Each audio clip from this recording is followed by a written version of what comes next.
Assalamualaikum warahmatullahi wabarakatuh. Perkenalkan, kami dari kelompok 4 akan menjelaskan tentang random forest. Kelompok 4 beranggotakan Aprilianti Eka Putri, Hardi Dwi Susanto, Rifki Hidayatullah, Krisang Ayusiu Eka Putri, dan Sarah Mutia. Yang pertama yaitu sejarah, definisi, dan cara kerja. Sejarah random forest, itu istilah random forest datang dari kata random decision forest yang pertama kali diusulkan oleh Tin Kam Hau dari Bell Laboratories pada tahun 1995. Random forest ini pertama kali dipublikasikan dengan beberapa persiapan yaitu melalui makalah oleh Leo Breiman. Makalah ini menjelaskan tentang metode membangun hutan pohon yang tidak berkorelasi menggunakan prosedur seperti CART, yaitu Classification and Regression Trees, yang dikombinasikan dengan optimasi node acak dan bagging. Selanjutnya definisi. Random forest merupakan metode klasifikasi berbasis decision tree atau pohon keputusan. Random forest ini adalah kumpulan decision tree yang berasal dari sampel-sampel training set yang diambil secara acak dengan proses bagging dari sebuah dataset. Nah, decision tree ini akan menghasilkan suatu prediksi yang kemudian akan dilakukan penggabungan dan agregasi hasil prediksi-prediksi dari K-tree menggunakan pendekatan majority vote. Random forest itu juga implementasi dari ensemble learning.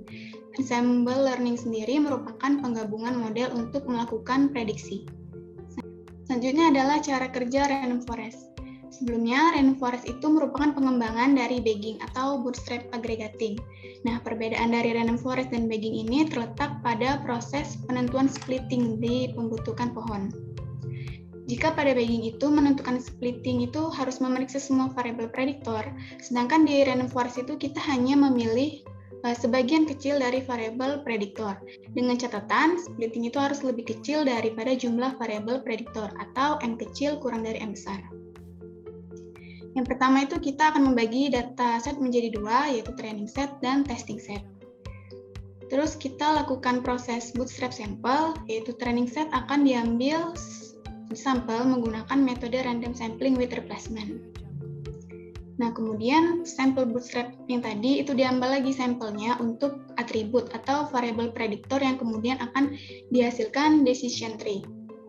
Karena diambil dengan secara acak, maka decision tree itu juga akan menghasilkan pohon yang berbeda dari pohon yang lainnya. Proses ini diharapkan juga mampu memperkecil korelasi antar pohon, sehingga efektivitasnya itu menjadi lebih baik. Dari decision tree, kemudian dihasilkanlah train model. Train model yang dihasilkan itu akan digunakan untuk memprediksi nilai yang baru atau memprediksi testing set. Testing set yang akan diproses itu tidak hanya menggunakan satu decision tree, tetapi semua decision tree yang ada. Kemudian, prediksi-prediksi hasil dari decision tree itu akan disatukan dan dilakukan voting untuk menghasilkan prediksi final, yaitu dengan pendekatan majority vote. Selanjutnya, kita akan membahas tentang ilustrasi perhitungan sederhananya.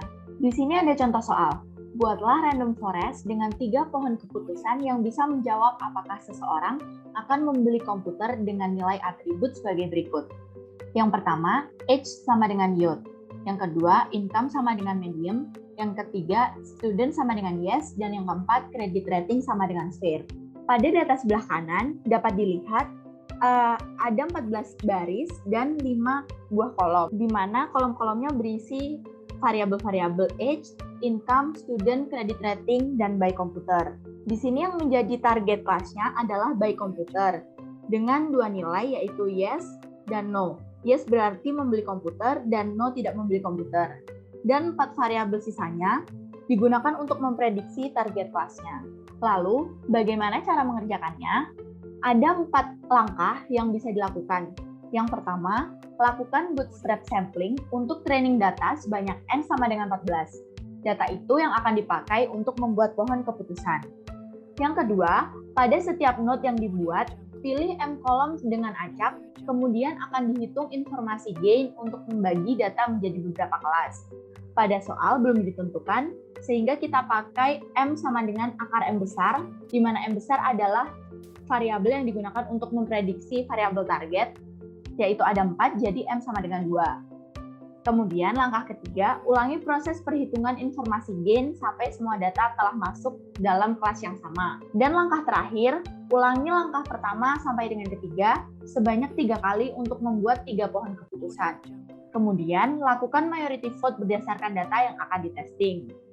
Baik, yang akan dilakukan pertama adalah membuat first decision tree. Langkah pertama yaitu melakukan bootstrap sampling atau sampling dengan pengembalian. Artinya, kita mengambil sampel dari data yang berada di sebelah kiri dan hasilnya akan menjadi data di sebelah kanan. Hasil data yang berada di sebelah kanan, satu baris bisa terpilih lebih dari 1 kali. Contohnya, baris nomor 3 dan nomor 9. Konsekuensinya, ada baris yang tidak terpilih, dan itu tidak masalah. Karena banyak data sampel ada 14, maka data training yang diambil juga ada 14. Setelah melakukan bootstrap sampling, data-data yang sudah dipilih digunakan untuk membuat decision tree. Pertama, kita akan membuat node pertama atau root-nya.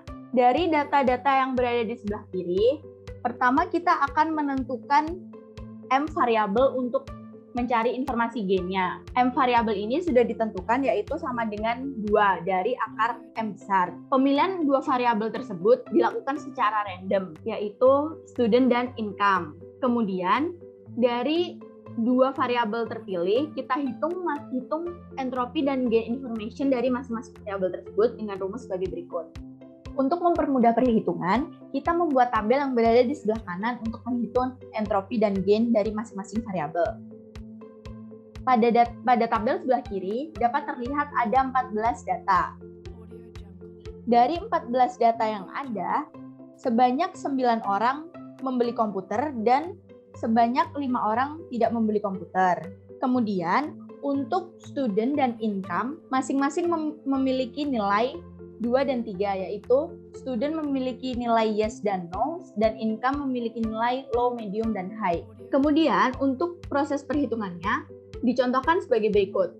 Untuk menghitung entropi yes, sama dengan min 5/6, 5 itu adalah yang merupakan siswa dan membeli komputer, 6 adalah jumlah yang merupakan siswa, log 5/6, log 25/6 plus 1/6, 1 itu yang merupakan siswa tetapi tidak membeli komputer, dan 6 adalah jumlah yang merupakan siswa, log 2/1/6, dan diperoleh nilai entropi yes sebesar 0,650022. Kemudian, dihitung untuk gain student-nya.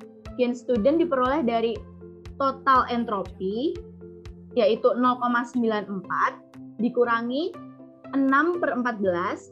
6 merupakan jumlah yang merupakan siswa, per 14 merupakan totalnya, dikali 0,65. 0,65 adalah entropi yes, ditambah 8/14, 8 yang bukan siswa, per 14 adalah total dari datanya, dikalikan 1, yaitu entropi dari no. Sehingga didapatkan nilai gain student sama dengan 0,09.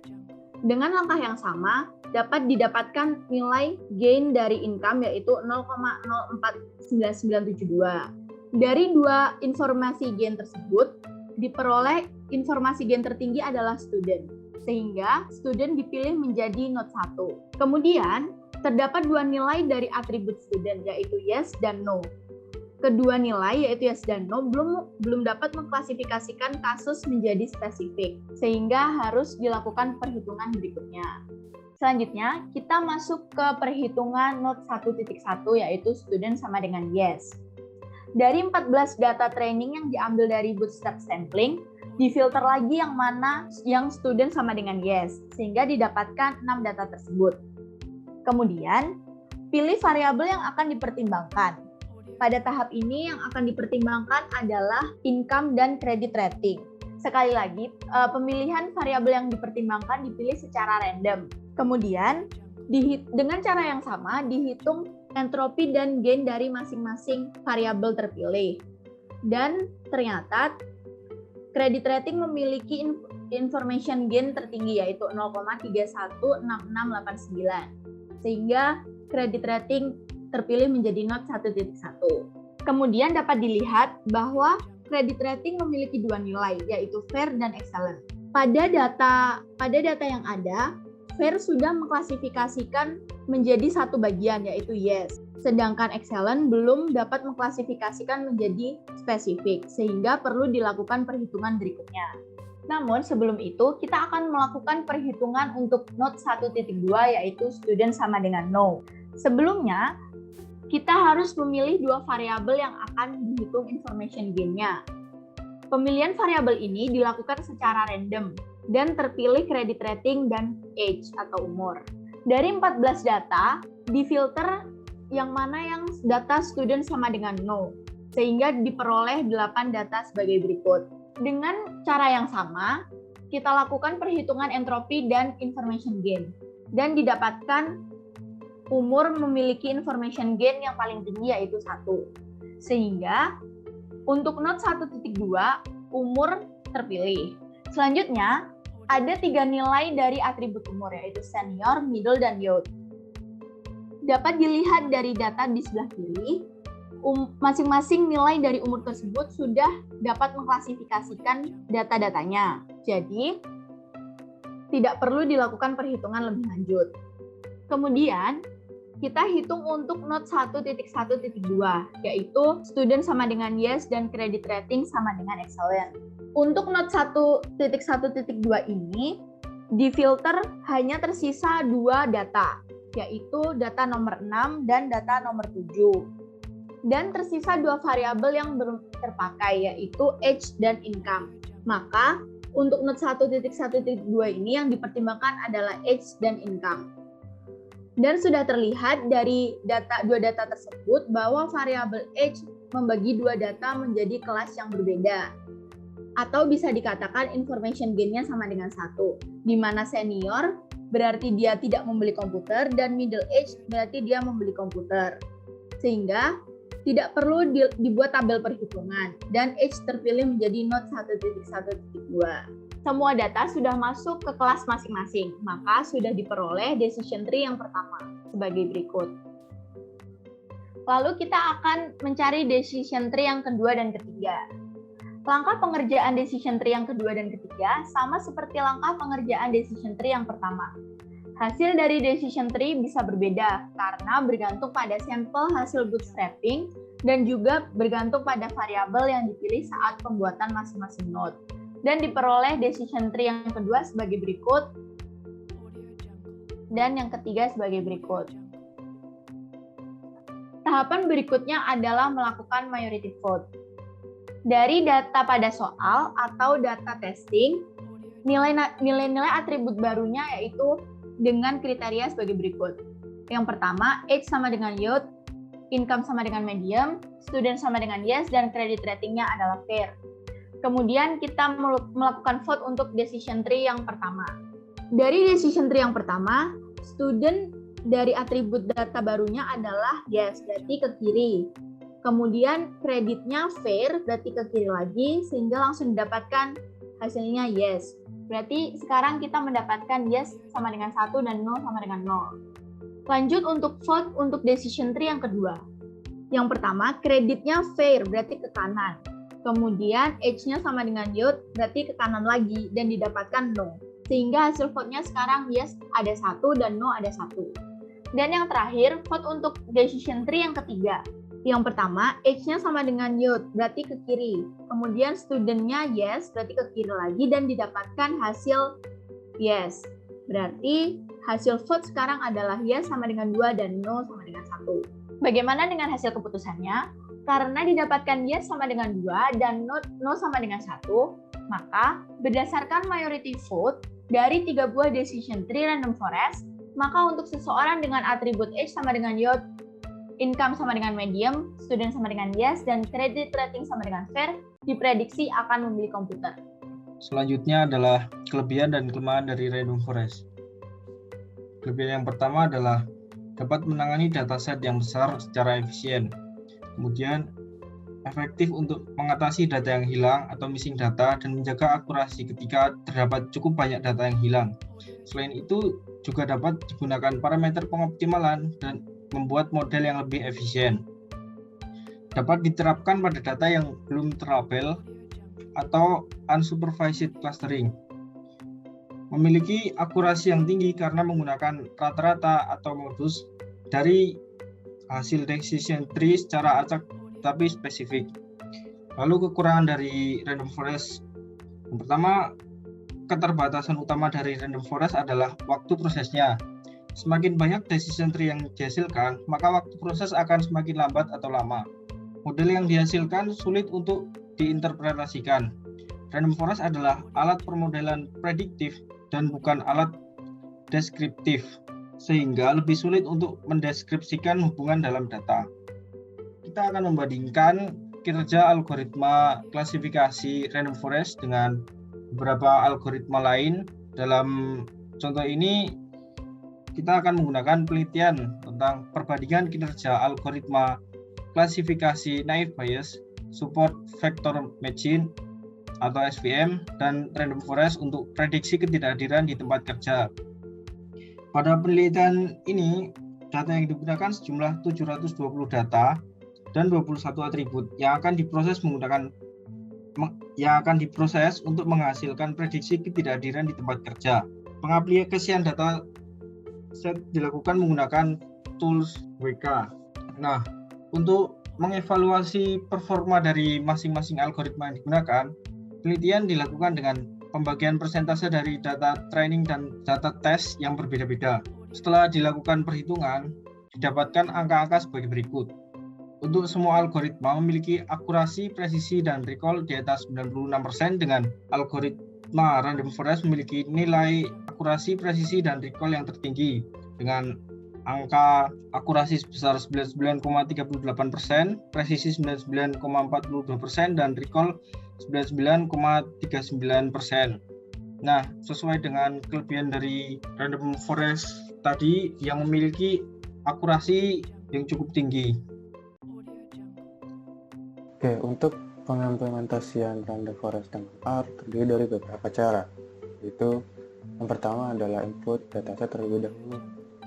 Nah, di sini kami menggunakan dataset default bawaan dari RStudio, yaitu dataset Iris.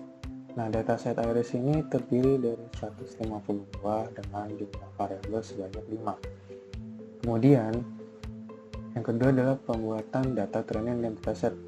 Nah, di sini kami membuat variabel data sampel, yang mana data sampel ini menggunakan fungsi sampel. Nah, di sini maksudnya adalah terdiri dari dua kategori sampel, yaitu nantinya akan menjadi data training dan dataset yang diambil dari data Iris dengan pengambilan sampelnya itu dengan with replacement atau dengan pengembalian. Nah, di sini probability-nya maksudnya adalah komponennya untuk data training itu sebesar 70% dan dataset itu komponennya 30% dari data Iris. Nah, kemudian masing-masing dari data training dan dataset itu dimasukkan ke dalam variabel input train data dan input test data, yang mana untuk input train data merupakan data Iris dengan data sampel penomoran sama dengan 1, dan input test data merupakan data Iris dengan data sampel penomoran sama dengan 2. Nah, yang ketiga adalah lakukan pengklasifikasian dengan random forest. Sebelum melakukan pengklasifikasian, terlebih dahulu install package random forest. Kemudian, kelas target harus berupa faktor. Di sini,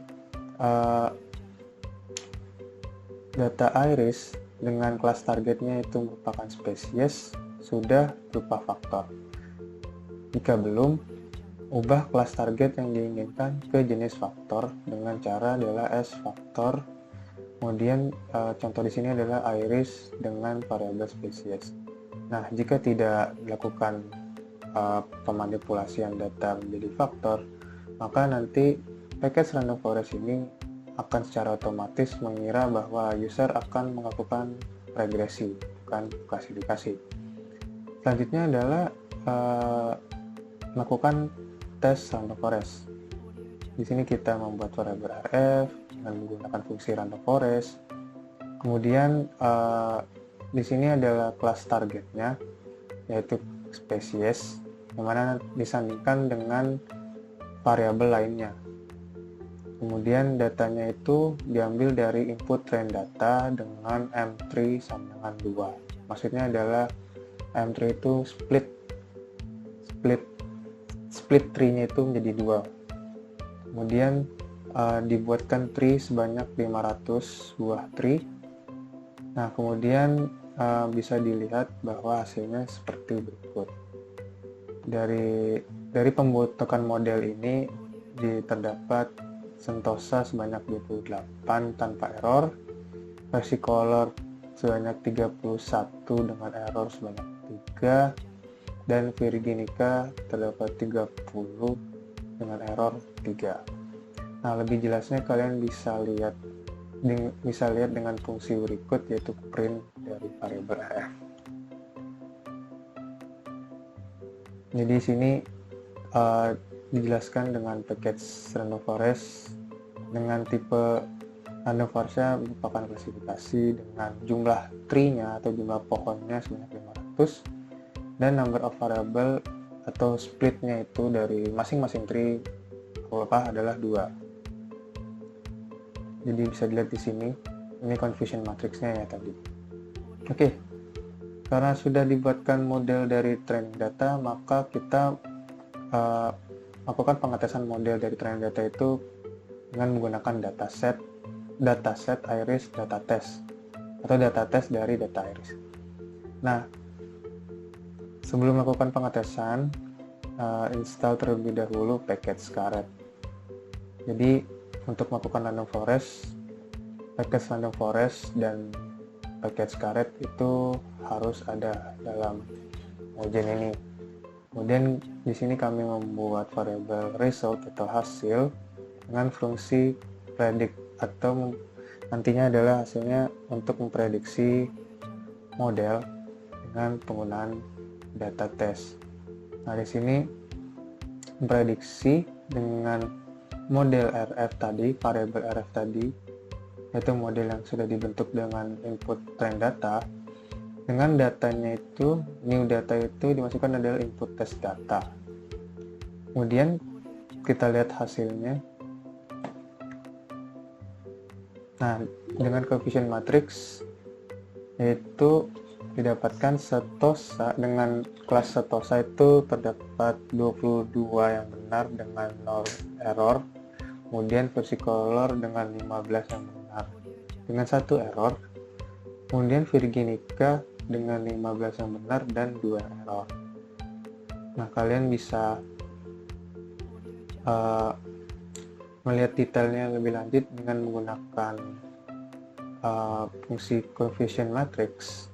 Di sini kita membuat variabel cm dengan fungsi coefficient matrix.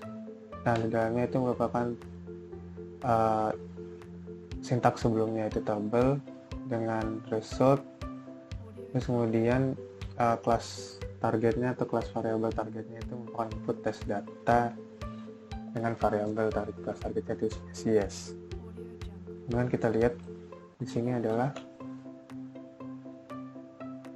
nah di sini terlihat jelas semuanya dari akurasinya sebesar 94,55%. Kemudian ini ada statistik by kelasnya. Di sini dirinci secara lengkap, terdapat sensitivity-nya dan specificity-nya. Nah, sensitivity-nya yang dimasukkan di sini adalah kemampuan model untuk menebak atau memperkirakan kelas yang di sini adalah kelas sentosa sebesar 100%. Berarti artinya adalah menebak sentosa itu secara benar tanpa error, dan di sini juga terlihat bahwa confusion matrix-nya itu sentosa 22 dengan 0 kesalahan. Dan begitu seterusnya seperti versicolor, berarti maksudnya dalam kemampuan model menebak versicolor itu sebesar 93%, dan Virginica itu sebesar 88%. Nah, untuk specificity ini merupakan kemampuan model untuk menebak kelas selain kelas Sentosa sebanyak 100%. Dan begitu selanjutnya.